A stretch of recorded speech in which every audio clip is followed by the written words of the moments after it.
امریکہ کے بڑے بینکوں نے مشترکہ طور پر ڈیجیٹل کرنسی متعارف کروانے کا فیصلہ کرتے ہوئے ایک نیا اسٹیبل کوائن تیار کرنے کی منصوبہ بندی کا آغاز کر دیا ہے۔ غیر ملکی جریدے نے وال اسٹریٹ جرنل کے حوالے سے بتایا کہ جے پی مورگن چپس، bank of America, Citi group اور ویلز فارگو اس حوالے سے ابتدائی مذاکرات میں مصروف ہیں۔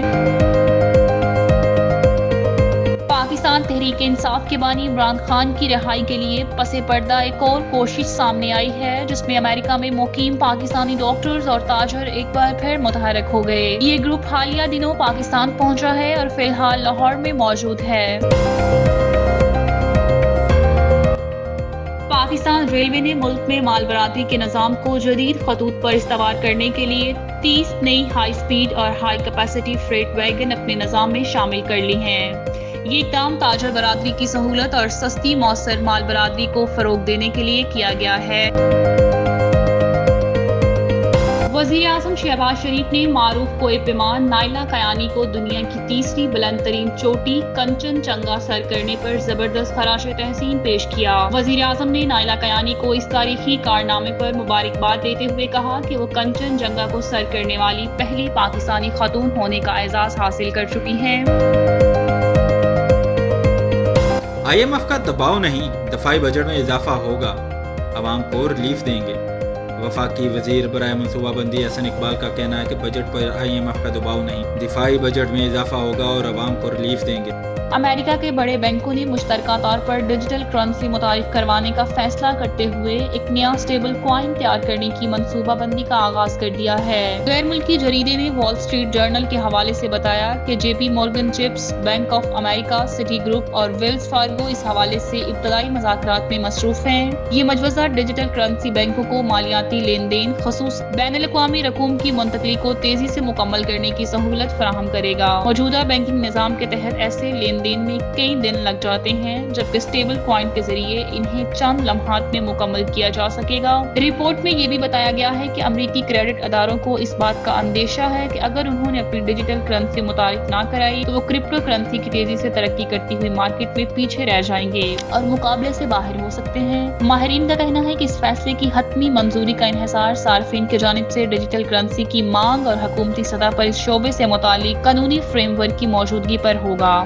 بینک اس بات کا جائزہ لے رہے ہیں کہ آیا صارفین ایسی ڈیجیٹل سہولت کے لیے تیار ہیں یا نہیں، اور کیا قوانین اس کی۔ پاکستان تحریک انصاف کے بانی عمران خان کی رہائی کے لیے پس پردہ ایک اور کوشش سامنے آئی ہے، جس میں امریکہ میں مقیم پاکستانی ڈاکٹرز اور تاجر ایک بار پھر متحرک ہو گئے۔ یہ گروپ حالیہ دنوں پاکستان پہنچا ہے اور فی الحال لاہور میں موجود ہے۔ ذرائع کے مطابق یہ وقت خاموش سفارتکاری کے تحت عمران خان کی قانونی اور سیاسی مشکلات میں کمی کے لیے سرگرم ہے۔ تاہم اب تک عمران خان سے ملاقات نہیں ہو سکی اور نہ ہی کسی اہم ریاستی عہدیدار سے ملاقات کی باضابطہ تصدیق ہوئی ہے۔ یاد رہے کہ یہ گروپ چند ماہ قبل بھی اسلام آباد آیا تھا، جہاں اس نے ایک سینئر حکومتی شخصیت کے ساتھ ملاقات کے علاوہ عمران خان سے جیل میں بھی ملاقات کی تھی۔ اب ایک مرتبہ پھر اس گروپ کی سرگرمیاں اس تاثر کی تقویت دے رہی ہیں کہ بیرون ملک مقیم پاکستانی عمران خان کے لیے ریلیف حاصل کرنے کی کوشش میں سنجیدہ ہیں۔ تجزیہ کاروں کے مطابق آئندہ ہفتے ہونے والے ممکنہ رابطے اس مشن کی کامیابی یا ناکامی میں اہم کردار ادا کر سکتے ہیں۔ تاہم اس عمل میں اب تک کوئی بڑی پیش رفت سامنے نہیں آئی۔ کچھ غیر رسمی رابطے ضرور ہوئے ہیں، مگر وہ بھی کسی نتیجے پر نہیں پہنچ سکے۔ ذرائع کا کہنا ہے کہ ایسی کوششوں کی کامیابی صرف سیاسی ماحول پر نہیں بلکہ PTI کے سوشل میڈیا ونگ کے رویے اور بیرون ملک چیپٹرز، خصوصاً امریکہ اور برطانیہ میں پارٹی کے بیانیے پر بھی منحصر ہے۔ فوجی اسٹیبلشمنٹ کئی بار واضح کر چکی ہے کہ وہ براہ راست کسی جماعت سے مذاکرات نہیں کرے گی